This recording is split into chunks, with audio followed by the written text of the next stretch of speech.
Plus three second semester पिला माने plus three second semester पिला माने आसीगला तुम सिलेक्शन 2 मार्किया प्रश्न। आज मु जो 2 नंबरिया प्रश्न सिलेक्शन पढ़ेबी सी परीक्षा अत्यंत गुरुत्वपूर्ण अटे। जो माने आम चैनल को नुआ आसीच सब्सक्राइब करके नोटिफिकेशन ऑल करदेव। ता सहित डिस्क्रिप्शन लिंक दिया जाइथिबा टेलीग्राम ग्रुप रे जॉइन हो जो तुम फ्री रे नोट्स पीडीएफ दिया जिवो। देखंतु पिला माने एठी हमरो सेकेंड सेमिस्टर रो एमआईएल कम्युनिकेशन होची कंपलसरी। आर्ट साइंस कॉमर्स रो पिला मानन पई के एटा कंपलसरी। तो आमे एमआईएल ओडिया मध्ये आकु कहू। तो जिबा 2 नंबरिया प्रश्न को आलोचना करिबा। परीक्षा रे 10टी 2 नंबरिया प्रश्न पड़िबो। तो प्रथम प्रश्न साक्षात्कार कोण यह किपरि करा जाय। पिला माने साक्षात्कार कोण यह किपरि करा जाय। साक्षात्कार होची गोटिए भिन्न धरणर जोगाजोग। गोटे भिन्न धरणर एथिरे एक बा एकाधिक प्रश्नकर्ता जनकु अथवा जणे प्रश्नकर्ता अन्य को प्रश्न पचारे। माने तमे जाइचो तमर सार को तमे कोनसे काम पे का कति की जाइचो साक्षात्कार करिया पई से तुमको किसी प्रश्न पचारुची तमे तांको किसी प्रश्न पचारुचो।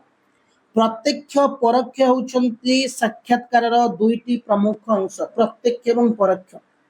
मुहामुही साक्षात्कार होची प्रत्यक्ष साक्षात्कार मुहामुही डायरेक्ट आमे तमर मोर ठिड़ाई कथा आवा मुहामुही।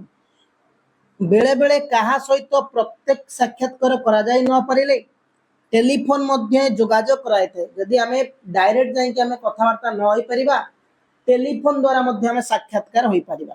पुनश्च किछि ज्ञातव्य विषय जानिया पई तांको निकटकू केतोडी लिखित प्रश्न मध्ये पठा जाय जे पारे।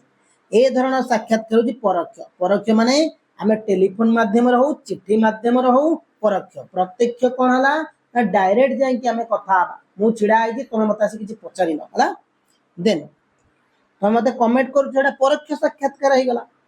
विशेषज्ञ साक्षात्कार किपरि प्रस्तुत होइते विशेषज्ञ पिले विभिन्न विषय रे समस्या आसिले सेही विषय रे विशेषज्ञ साक्षात करा जाय। विभिन्न विषय रे तो समस्या आसीबो आमे जदी पाठ विषय समस्या करूचे आमे विशेषज्ञ किबा कोनसी उपरे जीवन रो कोनसी समस्या आसिले आमे विशेषज्ञ सहित समस्या समाधान करिथाउ जाई साक्षात्कार करी।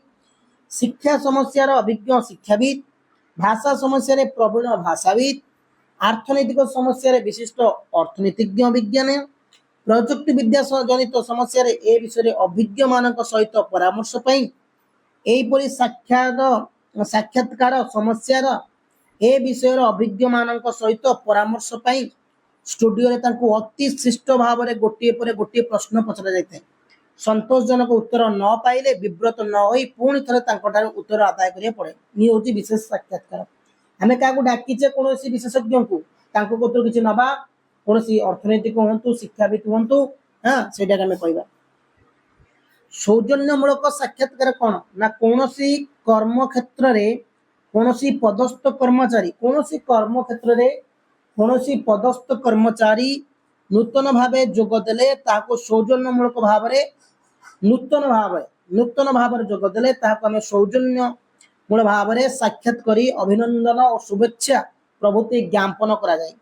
एतत् व्यतीत राज्य जातीय बा अंतर्जातीय स्तर रे ख्याति अर्जन करितिबा विभिन्न प्रतिभावान व्यक्ति को उत्साहित करिया पई करा जाउतिबा साक्षात्कार विदेशरू फेरुथिया व्यक्ति विशेष को देखा करिबा हेउची सौजन्यमूलक साक्षात्कार। माने हमें को व्यक्ति विशेष फेरिची तांको कतर किछि हमें करिबा से होई सौजन्यमूलक पिले।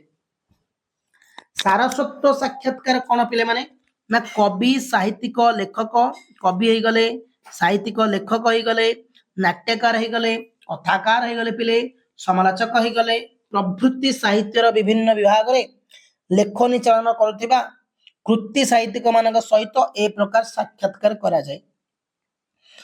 समाज संस्कृति प्रति सेमानक दृष्टिकोण सेमानक सृजनाभिमुख्य यह मध्य प्रकाशित होइते।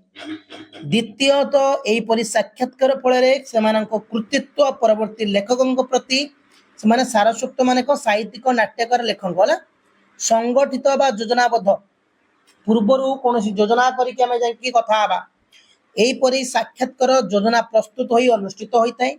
एतिरे प्रश्नावली गुडी को बहु पूर्वरु माने हम संगठित आगुरु योजना करिकी आमे कोन ना साक्षात करिया जाउछु पूर्व योजना करिछु पूर्व प्रस्तुत करिछि यहाकू मध्य श्रृंखल भित्ति साक्षात्कार कहा जाए। यह साक्षात्कार सटीक और संक्षिप्त और वृत्तिकर साक्षात्कार प्रकृष्ट उदाहरण अटे। तापर देख पिले सुभाषण कौन जो गुड़ा इंपोर्टाट परीक्षा आसब आम से पढ़ा। सुभाषण प्रकार अर्थ तरुण शब्दकोश मतरे सुभाष युक्त अन जार अर्थ होची सुभाषण। ओके तो सुभाषण माने होची भल कथा कहबा जोड़ा कि ग्रीक शब्द रु आसी अछि माने भल कथा माने सरल अति सुंदर हाँ अप्रीतिकर नुह अमंगल नुहे आमे काको भल कथा कहबा भल जिनिस कहबा सेटा होची सुभाषण। सेठी अपभाषण कोन ना अपभाषण पिले बुझी जाओ माने खराब कथा आमे तुम ना रे किछि खराब कथा कहबा एटा अपभाषण। आमे जाइछे स्कूल को भाषण देया पे कॉलेज को भाषण देया पे सेठी शिक्षकन को ना रे पिलांक ना रे आमे खराब कथा कहबा सेटा को आमे अपभाषण कहबा।